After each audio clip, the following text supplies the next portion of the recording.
Have you ever wondered why some Christians seem to pray and everything seems to just come true? Whether it's finances, whether it's relationship help, um, you know, being healed, anything that you would think of that typically goes with a prayer warrior. Why is it that they are always getting their prayers answered? And maybe you're not. Maybe you're stuck a little bit. What's the difference between these guys and you? So, if you're new to the channel, my name is Todd Marenshaw, and this is Vision Made Real. I'm the author of Servant Leadership Unleashed, the owner of Allen Sportswear, part owner of Valor Pro Global, and we like to talk about everything that's related to Christian leadership and business. This is a channel based around the experiences of a Christian business owner and how I incorporate God into my everyday life. So, hopefully you'll like it, and if you do, make sure you follow, subscribe, like, whatever it is that whatever platform you're on that you can catch all my messages. Okay, back to the topic at hand. Manifestation, right? Manifestation and Christianity, right? Do they go hand in hand? Because I know in the New Age, there's a lot of people who like to make manifestation all about yourself, and they'll teach things like having spirit guides and using crystals and doing seances and all this other, I won't say crap, essentially to try to make what you believe happen. And, they do have part of it true where it comes to the way you think, the way you believe, the way you talk. Absolutely has a big impact in your life, but they miss a huge part of what is the true key to all this, and that's Jesus Christ. That is God, right? Trying to leave God out of the most important, is really the most important part. So it's a little bit funny and bizarre and sad at the same time, where it seems like nowadays people will do anything not to have to actually believe in God, including following all of his principles that were taught in the Bible, and yet trying to leave him out of the outcome or leave him out of being the one who's making it happen. So today we're going to explore a little bit about the Bible, what it talks about, what it commands, and how that pertains to manifestation and prayer. Also, we're going to bring up science, and how does science back the Bible in this? Now, the science to me is the more we learn, the more that science proves that the Bible is real, the more it proves that God is real, and this is no exception. So a few things that we'll talk about today when it comes to science is we're going to talk about the water crystals. You guys may have heard about that, but the water crystal experiment, and we're going to talk about quantum physics and the experiment we had with that. So these things are very important to me, and the reason why, and I'm going to go back a little bit back and forth here, is because about 3 years ago, and I would say at the beginning of my faith journey, and really understanding prayer, faith, manifestation, the thing that got me hooked was learning the science behind prayer. And when I looked at this, and I'm going to go in and switch, if you're watching this, you'll see what I'm going to here. I'm going to show the crystals here. There was a guy I had read about, Masaru Emoto. Now, I'm not sure if I messed that name up, but he's a Japanese businessman and an author who began publishing findings, and this has actually been done repeatedly, so he's not just him. Other people have actually done the same thing. But what he found is really quite phenomenal. What he found is that when you have certain emotions and you say certain things around water and then you freeze it, that it literally changes the crystallization of the water. It looks different. And whether it's, happy, sad, mean, evil, prayer, whatever it is, the crystal would change. It wouldn't just be one type or another type. It was every type. Every time you had a different emotion, you said a different thing around the water, and then you froze it, the crystals would come out different. Now, to me, this was already quite fascinating, but the more I read on it, the more fascinating it became, because it showed that every single thing that we say matters. That if our body is made up of 60% water, which I believe it is here, we look here, 60% water is made up in our body. And if the crystals are changing, or if the water is changing in our body, depending on what we say and what we think, can you imagine the good or the bad that is happening to your physical body depending on what is in your mind. It's pretty incredible to think. 71% of the earth is made of water as well, right? And all of this is highly affected by what we say, right? And what we think. Okay, so if we look here, and I'm pulling up some images here, you look at the crystals here of thank you, of wisdom, truth, eternal, angel, I love you. If you look at these crystals, they're beautiful, and each one is unique. Each one is different. So the vibration that you're letting out when you talk, when you think these things, when you say I love you over and over again, when you say thank you, when you have gratitude, when you're telling the truth and when you're imagining angels and these kind of things. Look at how beautiful these crystals are. I mean, they are really amazing. And then you look at you fool, you make me sick. When you have evil, you say evil things or evil thoughts. To me, it looks like a black hole. It's really nasty. And the most shocking part is if you look at the polluted water, right? It looks like nothing. It's just gross. And then you pray over the polluted water, and look how beautiful it gets. It makes you think about holy water, right? Back in the days, or I guess if you're Catholic, right, you still do holy water. And holy water, it seems to be real. Like, it literally changes it. It changes the water when you pray over it. And when you pray over your water, it literally changes. Which makes me think, hey, we should always pray over our water before we drink it, right? But looking at this, now, when I saw this, I thought, well, this is really neat. It's very profound. But then I started thinking about my body and thinking about how I'm made up of water. Well, what if I'm having evil thoughts? What if I'm having bad thoughts? What if I say horrible things about myself? What if I'm angry at my wife or my kids and I tell them you make me sick or you're a fool or I hate you or all these things? Even saying them right now gives me a feeling inside, right? Like my body reacts physically when I say these words. When I say I love you, I'm so thankful, I'm so happy, right? My body also reacts. I can literally feel it. Try it, right? Try it. Try to say these things and see if you can feel a difference in your body. So this proves that the water and I would even say the blood in your body changes according to your thoughts and according to the words that come out of your mouth. So can you imagine a lifetime of having evil, bad thoughts? What are you going to look like, feel like? You're going to be diseased? I always find people who are who have done evil things in their life, as they get older, they get hideous. Even if they're very attractive when they're young, they get very, very unattractive, very ugly. They typically get diseases. People who are always worried, right? What happens to them? They're always getting sick, right? Worry, worry, worry, right? They're the ones who are always sick. Every time something bad happens, they get sick. They're worrying about this, worrying about that, and they get sick and they get diseases and they always have issues and they wonder why. Well, here you go. It's literally showing you why. It's because you are polluting yourself with bad thoughts. You are actually polluting yourself.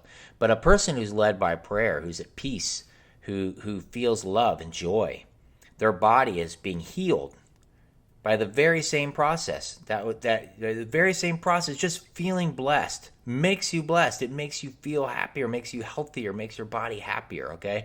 And this is proven that it actually affects us. And it affects the outcome of our life and how healthy we are, how happy we are, simply by the things you think and say. So the second part of the scientific part of this is quantum physics.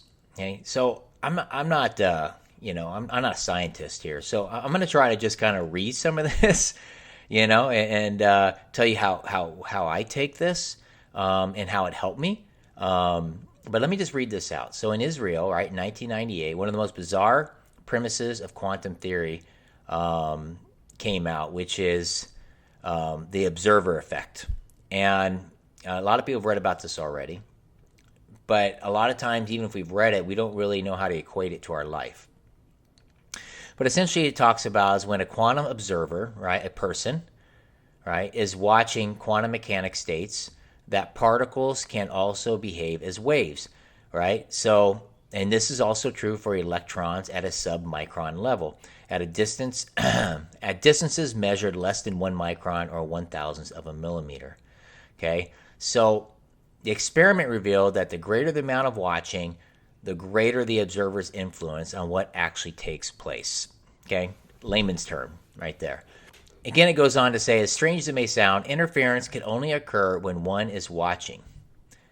Once an observer begins to watch the particles going through the openings, the picture changes dramatically. If a particle can be seen going through one opening, then it is clear it didn't go through another. In other words, when under observation, electrons are being forced to behave like particles and not like waves. They change. Literally, they change. Subatomic particles change when you watch them. Electrons are being forced to behave like particles and not like waves. Thus, the mere act of observation affects the experimental findings. This is fascinating. And I'm not even a scientist, and this is fascinating. Okay, so anyways, to demonstrate this, Weizmann Institute researchers built a tiny device measuring less than 1 micron in size, which had a barrier with 2 openings. They then set a current of electrons through the barrier of the observer, and this experiment wasn't human. Institute scientists used for this purpose a tiny but sophisticated electronic detector that can spot passing electrons. Okay? The quantum observer's capacity to detect electrons could be altered by changing its electrical conductivity or the strength of the current passing through it. Apart from observing or detecting electrons, the detector had no effect on the current. Yet the scientists found that the very presence of the detector, the observer, near one of the openings caused changes in the interference pattern of the electron waves passing through the opening of the barrier.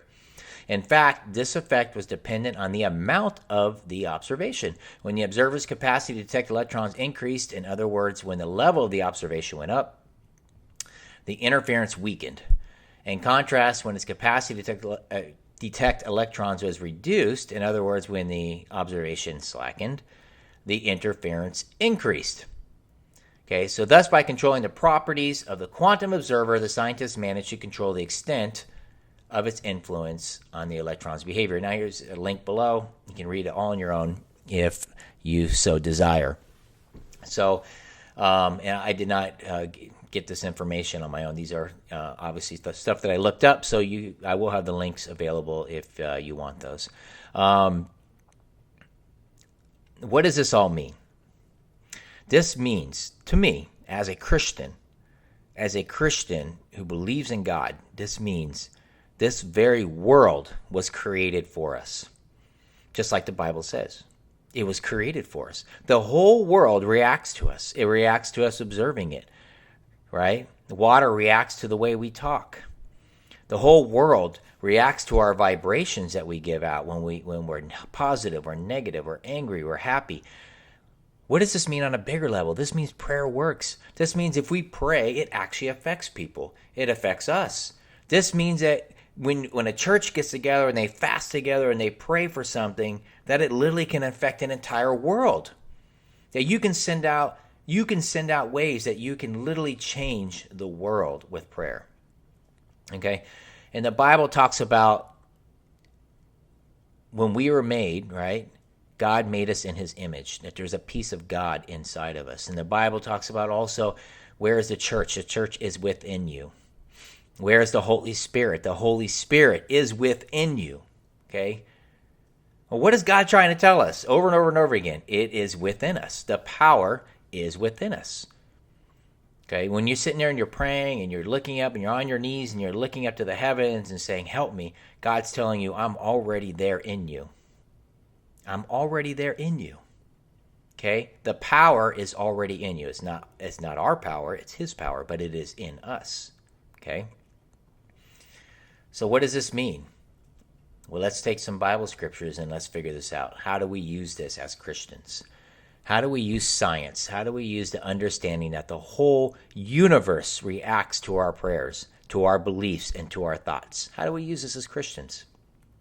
Okay, if we look here at a few scriptures, Hebrews 11, 1 through 3. Now faith is confidence in what we hope for and assurance about what we do not see. This is what scientists think. We're talking about scientists here. So I'm on this big thing with scientists right now. All right, let's do that one again. This is what ancients were commended for. By faith, we understand that the universe was formed at God's command, so that what is seen was not made out of what was visible. There you go. That literally is giving you the exact formula for answered prayer. For what is seen was not made out of what was visible. It was imagined first. Think about that. It was imagined first, and through imagination, it was created. Ephesians 2, 8 through 10. For it is by the grace you have been saved through faith, and this is not from yourselves. It is a gift of God, not by works, so that no one can boast. For we are God's handiwork, created in Christ Jesus to do good works, which God prepared in advance for us to do. Okay? We are God's handiwork. We are made by God. Right? We are made by God, and God resides in us. The Holy Spirit is inside of our bodies. It is literally in us. The power is in us. It is not out there. It's in here. 2 Corinthians 5:7, for we walk by faith, not by sight. Okay, Mark 11, 22 and 23. And there's a lot of scriptures, guys. These are just a few. Okay. Have faith in God, Jesus answered. Truly I tell you, if anyone says to this mountain, go and throw yourself into the sea, and does not doubt in their heart, but believes that what they say will happen, it will be done for them. Okay, what mountains are in your life that you need to throw in the sea, right? What mountains are in your life? What do you need to get thrown in the sea? What did he mean by this? This is what he's telling you right now. You got to believe it. You have to feel it, right? And when you believe it and you feel it and you give it to him, he will make it happen, okay? James 2:18. But someone will say, you have faith, I have deeds. Show me your faith without deeds, and I will show you my faith by my deeds. What does this mean? This to me, well, I always thought what this meant was, well, you're supposed to go out and you're supposed to work, and you're supposed to do a lot of things, and you got to serve at the church, and you got to do all that, and this is me showing my deeds. I don't think that's what this says at all anymore, okay? What I believe it is saying is very clear to me, is that when you have faith and you pray with faith, true faith, that miracles happen. Those are your deeds, right? Those people, the prayer warriors, they pray for someone, they're healed. That is faith showing itself through deeds, right? God answering your prayer. God answering your prayer. And I think that's where a lot of people get confused when they go, oh, you got to, they feel like if they work really hard, they can get to heaven. And then there's other people who say, no, it's only by faith. You can't work your way to heaven. And sure, but I think both sides are missing something. Because if you have faith, deeds will be happening everywhere around you, right? Blessings will be happening everywhere around you. Prayers will be getting answered everywhere around you. If you're trying to say you have faith, but your life is dull and nothing's happening and no lives are being changed and no prayers are being answered, you don't have faith. You don't have the deeds to prove you had faith, right? Deeds will show your faith. Without deeds, you don't really have faith. You're not doing it, right? It's not happening. So what does that mean, right? What does that mean for us now? So for this, I want to just talk for a minute here about my life, about how learning all this changed my life 3 years ago. And hopefully this will help guide you into how to apply it to your life as well. So a little over 3 years ago, I lost my home in a hurricane. And there was a huge flooding and our house was destroyed, just absolutely destroyed. And it's a big house out in the middle of the woods.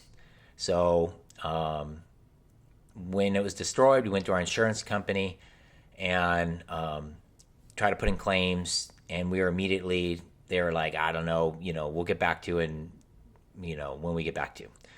So we were still paying our mortgage and we needed to go pay for rent. And we have 4 kids and everybody's going to school. And I had to find out how to get money for all this. To say it was expensive would be a massive understatement. I didn't know how I was going to live.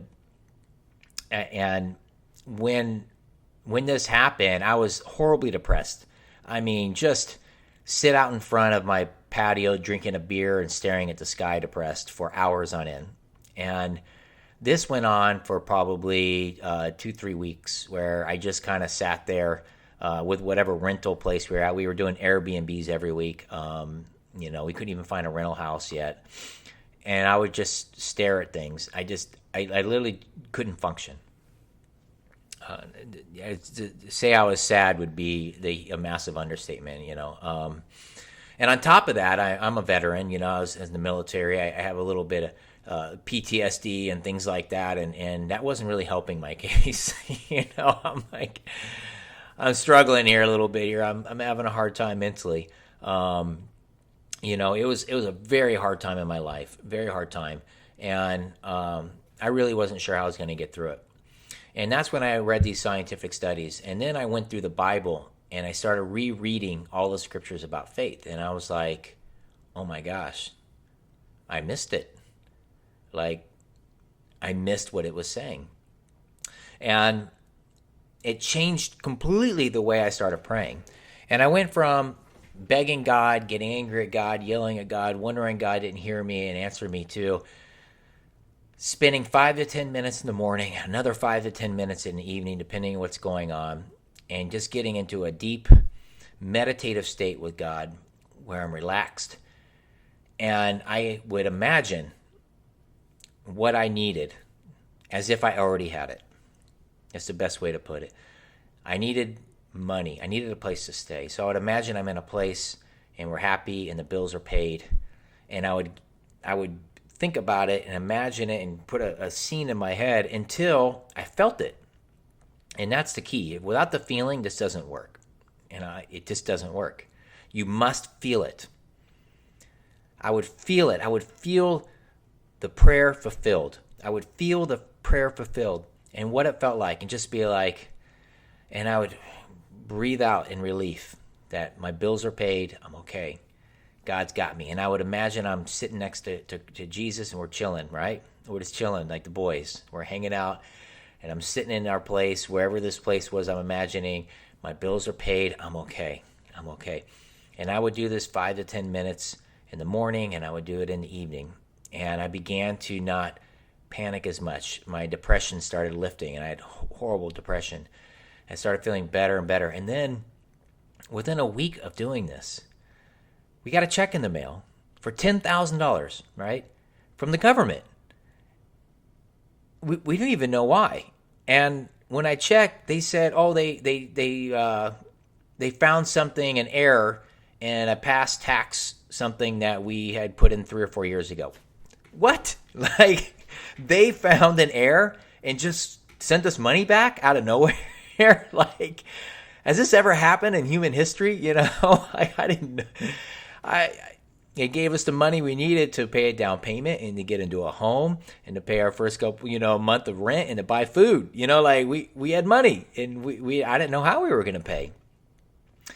And I'm like, and I was shocked. I was like, does this really work? Did this work? So I said, okay, well, I'm gonna keep going, and I just started doing it every day, and I would pray that each month that money would come in, that we'd be taken care of, and that we'd be okay. And it was like clockwork.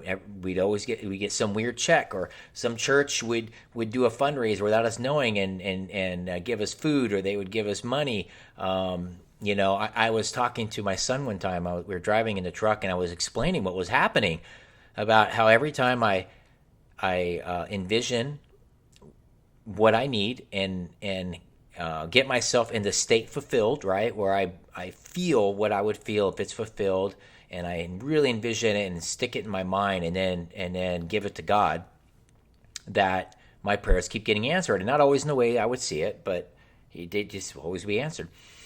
And he's like, yeah, I don't get it. I'm not, and he's trying. He was a teenager. And he's trying to figure out how this works. And all of a sudden I got a call, and a guy that I knew who was an assistant coach of mine when I was playing football, who was also a pastor at a church that I did not go to, called up and said, hey, are you around? I have something for you. And I was like, okay. Yeah, I'm in the area, I guess. I was driving, and I just happened to be about 2 minutes from where he said he was at. And I drove right up. He didn't even get out of his truck. He drove up to me. He handed me $1,000 check, and he drove off. And I was like, what? And my son was in the back seat, and he goes, "Oh my gosh, it works! It works!" He was absolutely mind blown that this just happened right in front of his face, as he was talking about it and wondering how it works and being skeptical. And I was like, God, there you are. You're not only showing that you are answering my prayers, but you now just gave my son faith. And boy, was that an amazing moment in my life. So this went on for 3 years. We lost our home for 3 years, and we did not get our home back the way I thought and the way I even was praying about. I kept trying to envision how it would feel if the insurance company would give us more money, because they only wanted to give us about 1/10 of what we needed to build a house, maybe a fifth. I think about it, with both insurance companies combined was about a fifth, and we kept repealing, and I kept manifesting or trying to like pray, and God, this is how it's going to feel when I win, and I never did, and I was getting discouraged, and I'm like, well, what's going on here? But something else happened. And here's the thing, and this is where I learned a very important part, is you cannot micromanage God. You can only envision the ending and how you would feel when you got it. But how you get there is completely up to God. Completely up to God.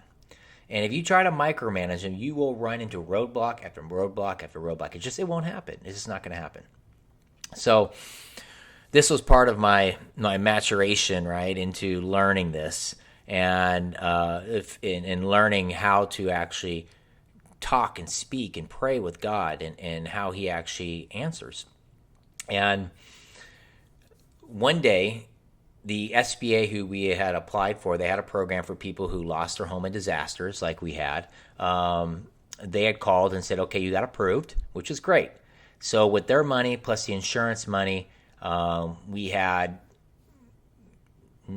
almost half of what we needed.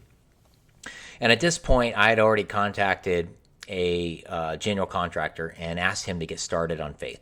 And he's a good man, very good man, and he got started in our home, even though we only had, at that time when he got started, a fifth of what we needed. So we had like the structure built, and because our house was flooded, we had to build it up, put pillars. I mean, it was ridiculous. It's just a lot of work put into it. So all the money we have from the insurance just went to building pillars, just so we could get started.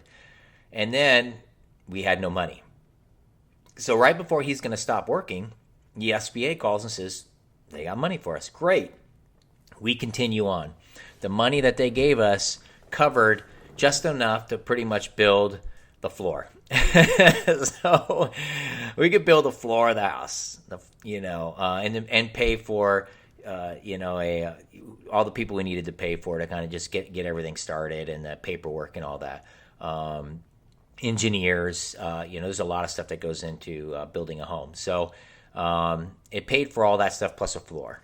And we were out of money again, and the contractor was about to stop working, and I just kept, every night and every day, I just kept focusing on being in my home, and I'm happy, and I'm drinking a coffee, and I'm looking out over the patio, and I'm talking to God, and I'm like, this is beautiful, this is amazing, thank you for this home. And I just kept thanking him for this home that we had no money for, right? Every morning and every night.